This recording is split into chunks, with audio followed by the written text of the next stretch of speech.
Hey everybody, it's Persley, and today we're going to be going over the grief and loss process.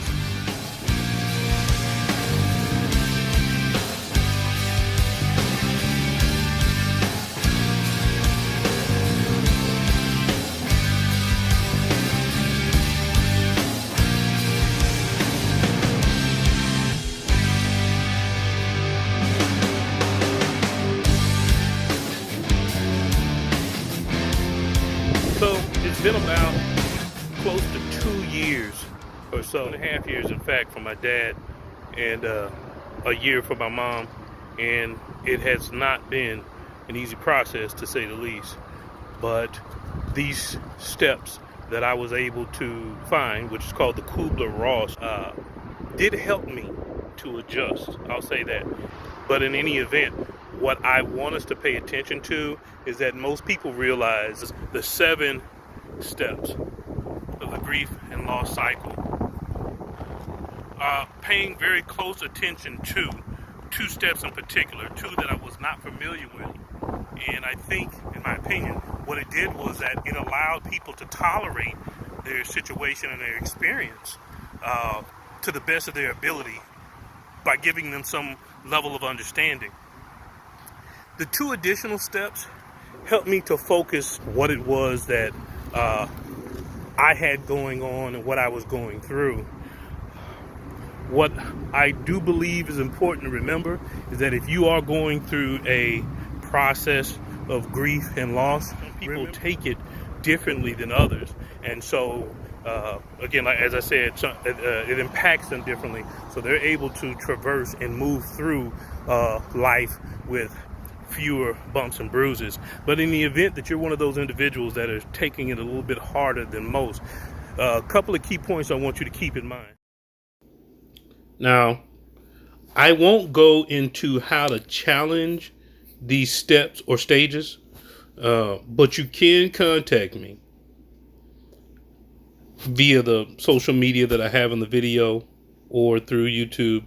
But that's because it's too challenging to put that on a tape or like on a video.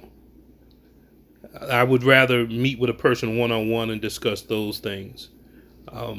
The 7 stages are as follows.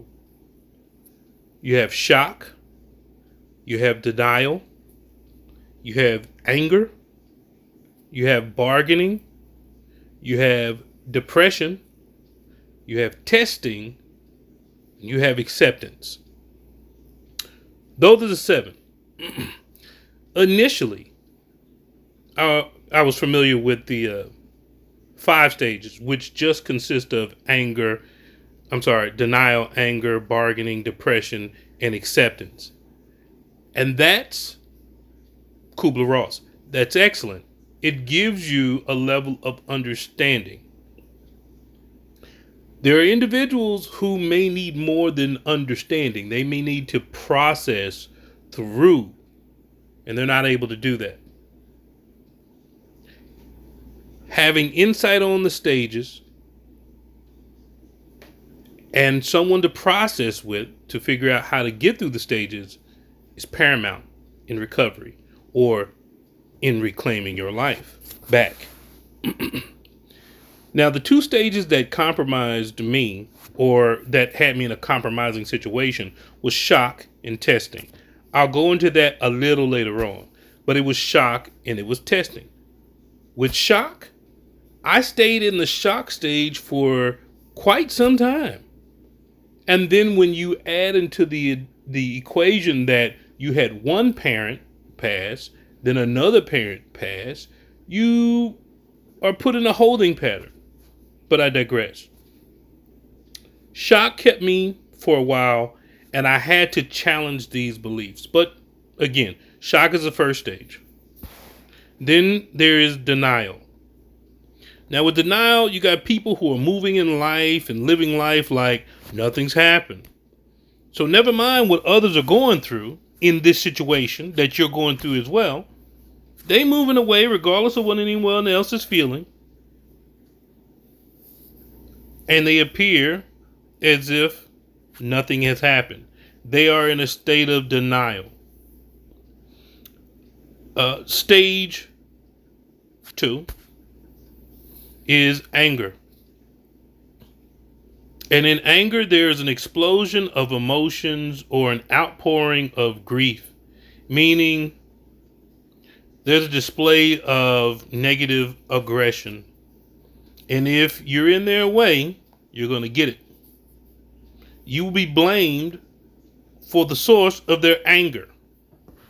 You're their motivation for being angry during this time. Give them space and a lot of it. And then reframe this anger, if you will, or hopefully they're able to reframe this anger into something useful. Allow them to do that.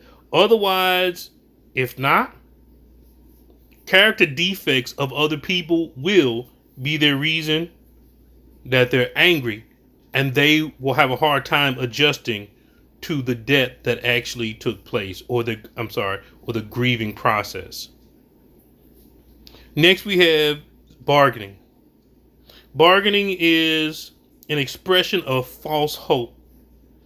It's making an allowance for things to take place, and you don't necessarily want them to happen that way, but you can't have what you truly want.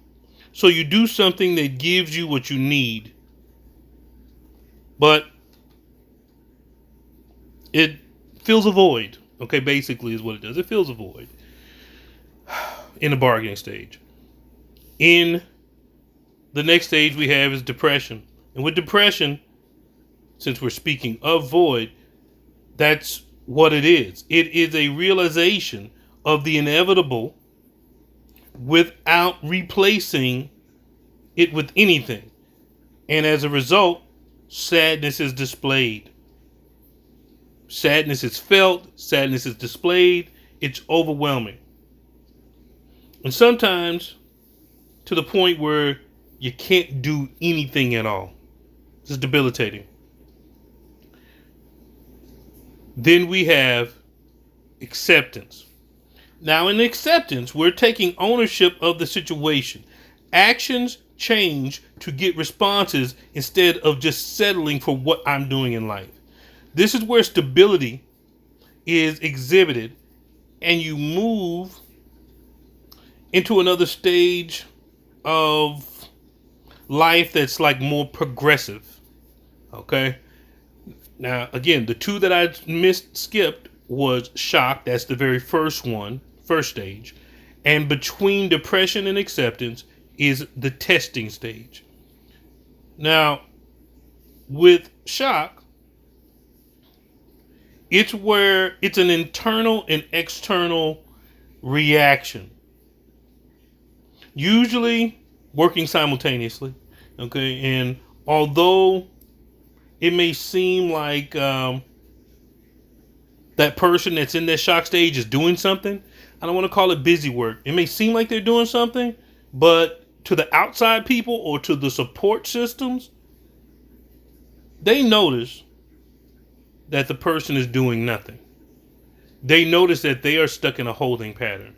And sometimes people say something, sometimes they don't.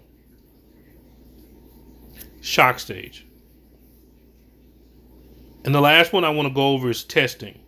And in the testing stage, beliefs are challenged, and control of life is reestablished. You know, it benefits to have support, but it is not necessary if you don't have it. Because sometimes, because of this trauma, people burn bridges, people act certain kind of ways. People have this realization of how things actually are, and relationships change. But it would be great to have a support system. But if you don't, drive on. Sometimes everything you think you understood is against you, but that shouldn't stop you from challenging your own beliefs. They are yours. And you're responsible for them, your beliefs and your actions. So have forward progress. Challenge your beliefs. Engage and reclaim life. What if you're not aware that I am going through something, that this is what's taking place with me? It could be very traumatic, to say the least. The stages that I focused on was shock, because I was in a state of shock for quite some time. And even though I was familiar with the stages and I thought I was going through the stages, I thought I was processing appropriately, what I had to do was look at my actions and my feelings. I'm robotic, almost as if mission mode. I had to do these things, but these things that I was doing was not progressing me in life. It was not taking me forward. It wasn't propelling me, and it wasn't helping me address the loss. So you take that stage and you add other dynamics that provoke depression, in addition to the fact that they're gone. Anger, in addition to the fact that you're angry that they're gone. Someone provokes an angry dynamic, a bargaining, etc., etc. So you have those things that you're trying to navigate through, but even though you're trying to navigate through them, you're traveling without moving. You're doing something but nothing at the same time. It's a state of shock. That's the stage that had me stuck for quite some time, because I thought I was doing something, but I wasn't. I wasn't doing anything, and I wasn't doing anything about the grief, which leads me into that other important stage, which is called testing. And in your testing stage, beliefs, as we know, are challenged. The question is, which beliefs are you going to challenge? Some people get stuck in the idea that they can't do this. I don't even want to entertain any of the other irrational beliefs that people have that give them negative consequences.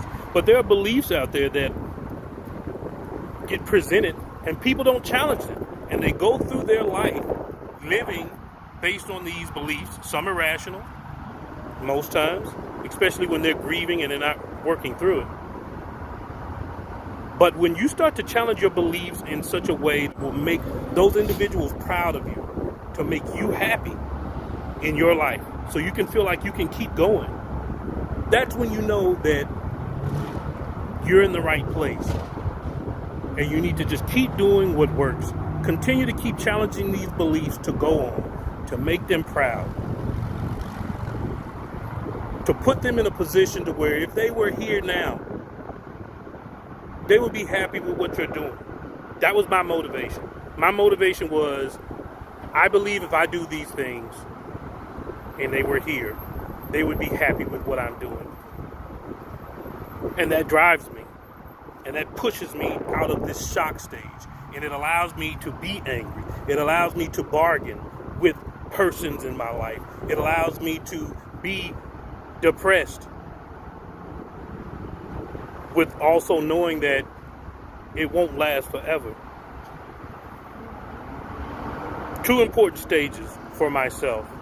Find the stages that might be impeding your progress, if there is any at all. And if there isn't any, and this is the first time you're familiar with these stages, find a sounding board, counselor, life coach, someone to talk to about these stages. If living life feels like it's so overwhelming based on your recent loss, or not even recent loss, just your loss that is impeding your ability to function, if you will, normally in life, you take these stages and you process these stages and allow yourself to not only recreate your life, but get your life back.